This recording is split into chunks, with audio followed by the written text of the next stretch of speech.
बिस्मिल्लाहिर्रहमानिर्रहीम। ये आपने ये बात अक्सर सुनी होगी मुहावरे की शक्ल में, जो डरता है वही मरता है। एक दोस्त जो हैं उनसे मैं बात कर रहा था तो बात हुई कि save something for the rainy days, save something for the rainy days. तो वो ये कहने लगे कि रेनी डेज़ उन्हीं पे आते हैं कि जो कुछ सेव कर रहे होते हैं। हालांकि वो ख़ुद एक बैंकर हैं और बैंकर के बाद बिजनेसमैन, और बिजनेसमैन भी बड़े बुनिये बिजनेसमैन।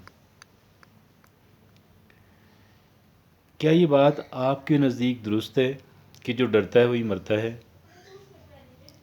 मेरा एक सवाल है उन लोगों पे कि जो इस पे बिलीव करते हैं,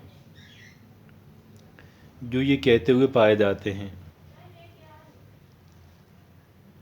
अब एक लड़का जो वन व्हीलिंग कर रहा है और इसी दौरान हादसे का शिकार हो जाता है, उसकी मौत वाक़ई हो जाती है।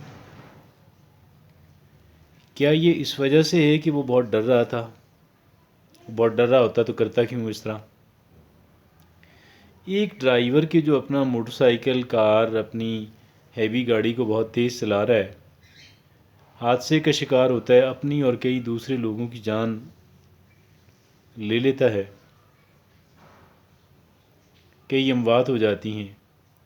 तो क्या ये अमवात इस वजह से हुई हैं कि वो बहुत डर रहे थे?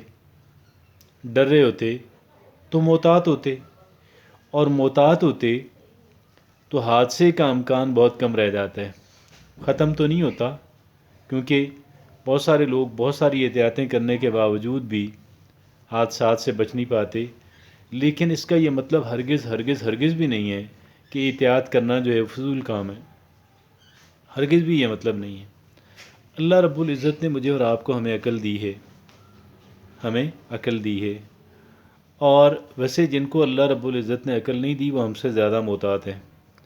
जो इंस्टिंक्ट उनको कभी नहीं आप देखेंगे इस तरह का, वो कम करते हैं, बहुत कम करते हैं। जो अपने इंस्टिंक्ट्स पे चलते हैं, अपनी जबिल्लत पे चलते हैं, वो भी गड़बड़ उनके साथ भी हो जाती है। लेकिन मैं समझता हूँ कि इंसान जो है, हज़रत इंसान जो है, वो ज़्यादा मस्तियाँ करता है। हज़रत इंसान जो है वो ज़्यादा मस्तियाँ करता है। तो ये जो है लाइफ इस तरह की, ये गैर मोहतात लाइफ कहलवाती है। कई लोगों के घरों में एक ऐसा नौजवान होता है कि जो बहुत ही गैर मोहतात ज़िंदगी गुजारता है, और उसके गैर मोहतात अंदाज, चाहे वो सिर्फ़ चंद सालों पे ही क्यों ना मुहित हो, ना सिर्फ उसकी बल्कि उसके पूरे अहल खाना की ज़िंदगी तबाह कर देता है। उसके माँ बाप और बहन भाइयों की ज़िंदगी भी तबाह कर देता है।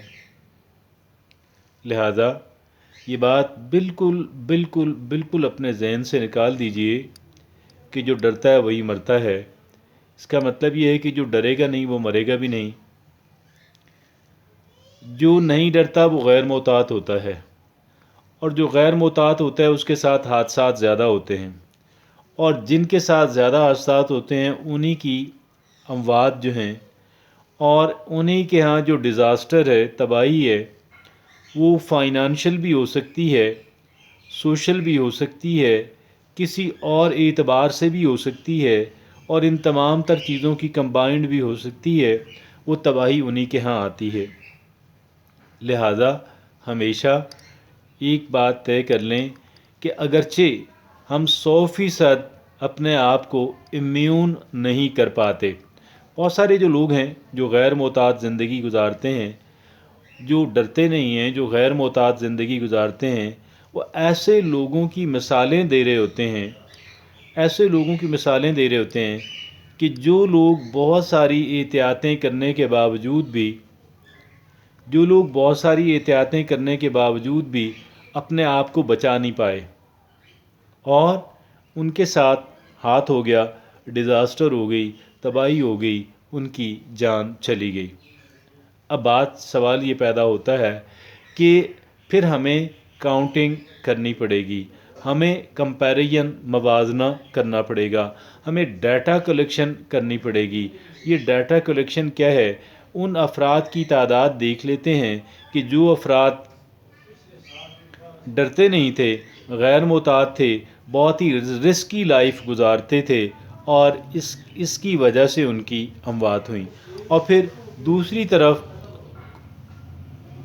ان لوگوں کو لے لیتے ہیں کہ جو بہت محتاط تھے، اس کے باوجود بھی ڈیزاسٹر آ گئی، تباہی آ گئی۔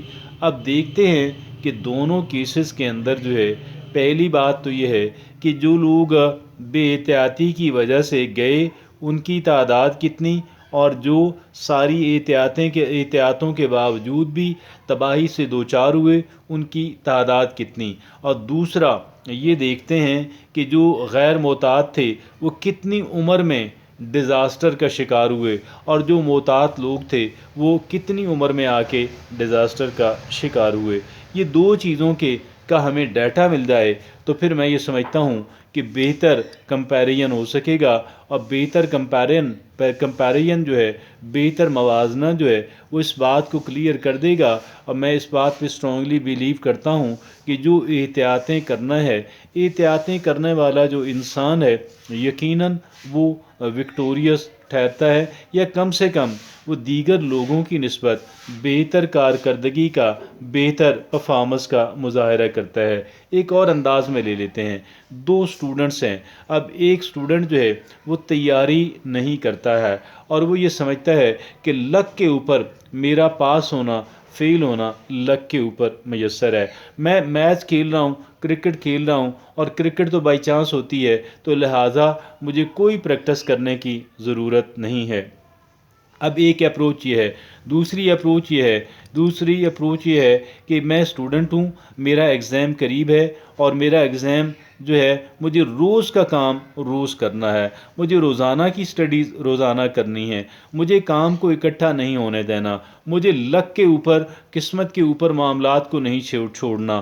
یا میں کرکٹر ہوں، مجھے پریکٹس کرنی ہے، میں پلیئر ہوں، مجھے پریکٹس کرنی ہے، میں کام کرتا ہوں، مجھے اپنی سکلز کو ڈیولپ کرنا ہے، میں جو بھی کام کر رہا ہوں مجھے اپنی سکلز کو، اپنی مہارت کو، اپنے ہنر کو ڈیولپ کرنا ہے، تو مجھے پریکٹس کرنی ہے۔ اب یہ اپروچ جو ہے، آپ یقین جانیے گا، بہترین اپروچ ہے، اور جتنے لوگوں کو آپ ون کرتا ہوا پائیں گے۔